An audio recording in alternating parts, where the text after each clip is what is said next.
Hi mga Koni, for today's vlog nga guys, ang ituturo ko naman sa inyo is paano pagagalawin yung mga AI photo na ginawa natin or paano natin siya gagawing video so para maging makatotohanan siya.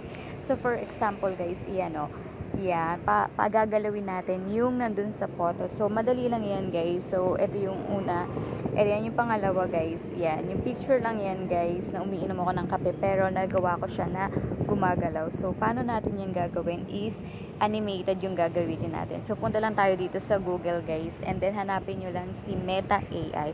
So, pwede nyo yan, guys, i-download sa Play Store. Libre lang yan. Basta, i-login nyo lang yung inyong Google account. So, pero ako, guys, dito lang ako sa Google. Hindi ko na siya kailangan i-download. Sa Google na ako pumunta direct.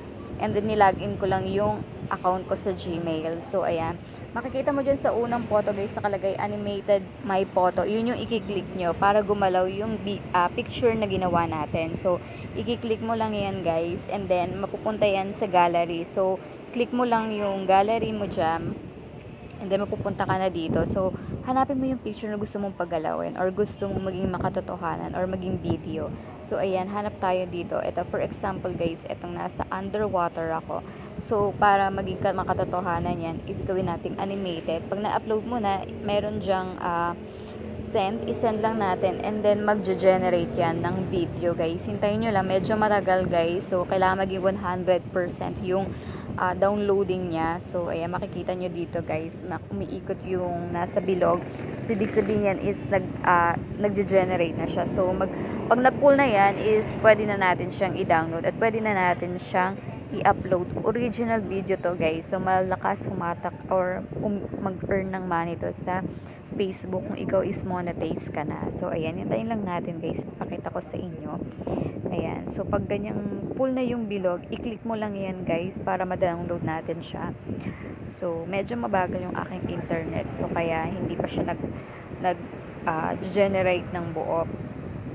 Pero, papakita ko sa inyo yung difference niyan kapag iyan ay naging animated na. So, ayan, medyo mabagal ang aking internet.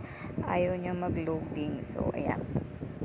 So, ayan, nag-generate na siya. Ayan, guys, yung resulta ng ginawa nating anime. Tapos, meron dyan download sa baba, guys. I-click mo lang yan para ma-download. And, pwede mo na yan i-upload sa Reels mo. At original to, guys, ha. Sabi ko sa inyo, wala tong copyright. So, ayan, ganyan lang kadali. O, diba, bongga? Yung dating picture lang is ngayon gumagalaw na. So, para makatotohanan talaga yung ating ginawa na video or ating picture. O, diba? Ganyan lang siyang kasimple. So, kung gusto mo ulit mag-try ulit, back lang ulit kayo, punta ulit kayo dun sa Meta para makapag-upload ulit kayo at makagawa ulit kayo ng panibagong video. So, ganun lang yun. So, ako guys, ang ginawa ko is lahat na yung kunwari napunta ako sa isang lugar, Baguio.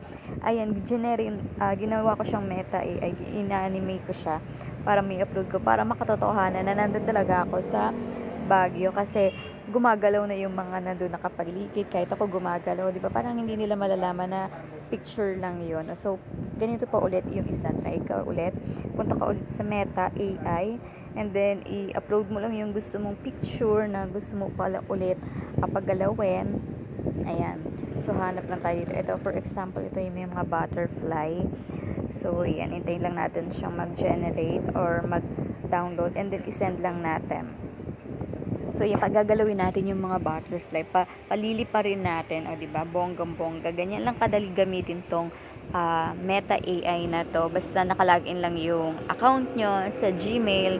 Ako mas mabuti guys, wag nyo nang i-download. Dito na lang kayo sa Google pumunta kasi para hindi dagdag application dito sa inyong cellphone. Pero kung malaki naman yung space ng cellphone nyo, is pwede nyo i-download yung Meta AI and then ilagin nyo lang yung account nyo. Tapos pwede na kayo makagawa ng mga animated na picture. So, ito na guys yung final resort. Tingnan natin.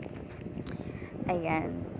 Ayan guys, o, diba, lumalakad na ako tapos tumilipad mo yung mga butterfly. So, ganyan lang kadali pagalawin yung mga picture natin na ginawa nating AI. So, pwede lang i-download na natin siya guys. Ini-refresh ko lang kasi galing ako sa, hindi natin siya inulit. So, parang dun ulit tayo nagpunta sa application. So, ganyan lang kadali guys. So, kung ako guys sa inyo, i-try nyo na yan and then pwede nyo lang i-upload. Thank you for watching!